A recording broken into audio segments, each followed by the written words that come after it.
Hey guys, this is Tim with Invisible Pain. I want you to remember this number right here: $457.2 billion. $457.2 billion. All right, remember that. The next time that you ride down a street and you see a veteran sleeping up under a bridge, next time you walk in Walmart and you see a kid in there that a single mom is trying to ration out and trying to buy a box of cereal and a gallon of milk and can't even afford to get anything else for the kid to eat. Remember that 457.2 billion. Remember the next time that you go to the gas station and you know you've got to go back and forth to work all week and you've got $50 to your name. Remember when everybody else at lunchtime at work is going out to eat and you can't because you spent your last 50 on gas, so you can't eat. Remember that $457 billion when your light bill comes in the mail and you can't pay it. Remember that $457 billion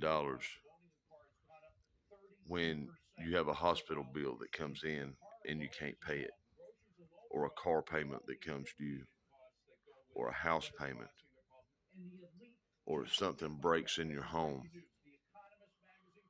or lo and behold, something happens that devastates the place that you live, like it just happened in North Carolina where I live, and people have lost their lives, they've lost their homes, they've lost family members, they've lost their pets, they've lost everything known to man.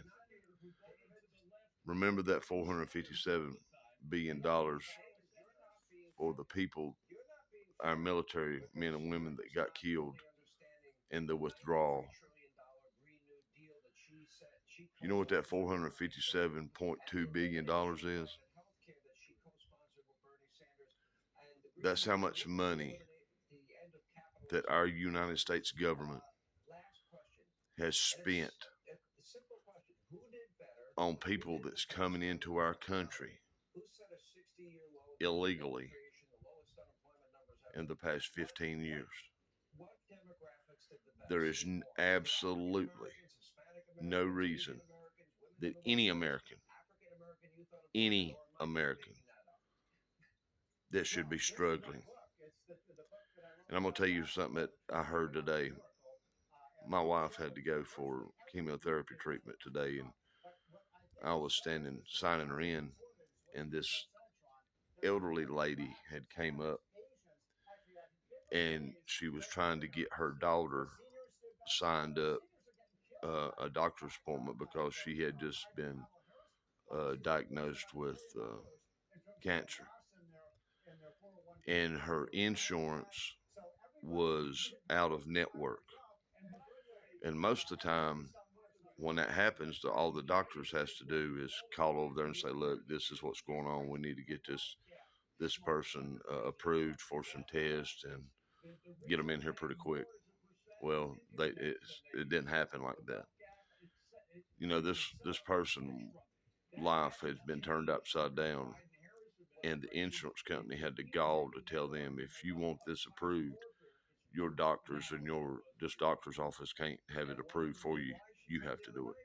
You have to call and do this. You have to go through the red tape. And all while it's like they're treating this person's sickness like it's a damn toothache. Not that it could be very, very bad. So we've got everything in this country so freaking mixed up right now. Everything about this country is not where it needs to be, and it's fell all to hell the past 4 years under Kamala Harris and Joe Biden. How in this world could anyone in this country even fathom the thought to vote for Kamala Harris. I'm talking to you as a man. Listen to me. Quit listening to the damn View. Quit listening to NBC and all these lying ass people that's on TV. And believe it or not, it's right here is going to be above some of you's mindset. You need to sit down and listen to some of the talk show, the news reporters on Fox News, or better yet, get on the internet and search it up if it's not done polluted, because the news agencies have got so big now that even when Donald Trump had the interview with Joe Rogan, the only thing people could see was shorts of the video.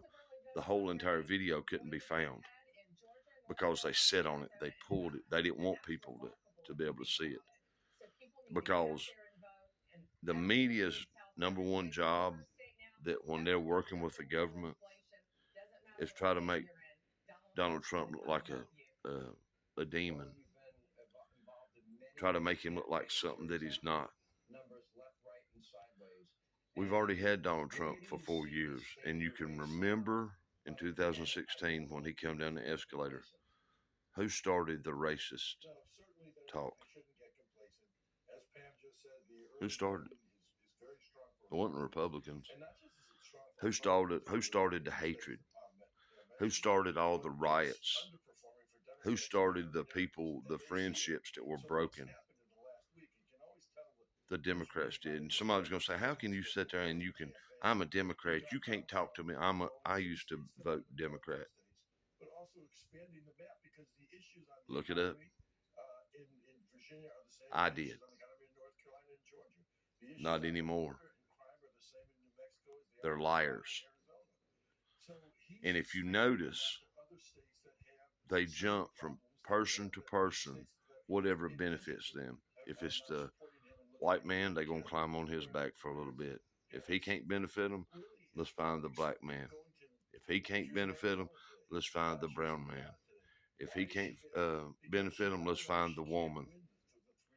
And women all of this country absolutely ought to be outraged. As long as women has tried to get equal pay, equal jobs, equal opportunity, they're at a place right now where women are making, oh my goodness, they're in they're in better jobs than men. They've got sports going on, but now you've got men that they can't play in men's sports, so they want to dress up like a woman and take a woman's glory. They want to dress like a woman, and although they're a man, they want to be called a woman. They want to target your children because they're perverse, and their mind is perverse. They got so much perversion on them, and the Democrats Party is wanting you to think, oh, that's okay. People, I'm gonna tell you something right now, and you can call me racist, which I'm not. You can say anything about me that you want, but I'm gonna tell you one thing that'll say is true. What I'm getting ready to say, and one day you're gonna figure it out, but it might be too late.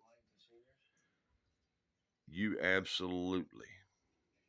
absolutely cannot call yourself a Christian, a follower of Christ, and say that you're on great standing with the Lord and vote for somebody that pushes the killing of babies. Can't be done. Cannot be done. So what I'm asking you to do, we've only got a few days to make this right. We have to make this right. We have to vote Trump in. Because if we don't, as I'm sitting here right now talking to you, if you put Kamala Harris in the office of the presidency, these other countries is waiting for just a time as this. And they're going to come after us. And it won't be in another country where you can go around your merry way and do what you want. There's 20 million people that's come across that border that you have no idea who they are. They're already here. They're already here. And they're waiting for the time. Don't put Kamala Harris in office. If you want to bet your children's future on Kamala Harris, by all means. By all means. You do whatever you think you need to do. But I'm telling you, as I'm sitting here, one day you're going to be able to look back on what decision you made. Don't let it be a regret. Don't wake up 10 years from now and say, damn, what did I do? What did I do? You've got time to make it right. And the only thing we can do is vote Trump 2024. You guys can do this. Come on. And I guarantee you, once this happens and we vote Trump back in office, sit back and watch what the Democrats try to do. It's sickening. The things that they're trying to destroy this country. And if you don't stand up now, you're not going to have a country. You're going to have a war zone. Are you listening to me? Like, share, and comment. Let me know what you think.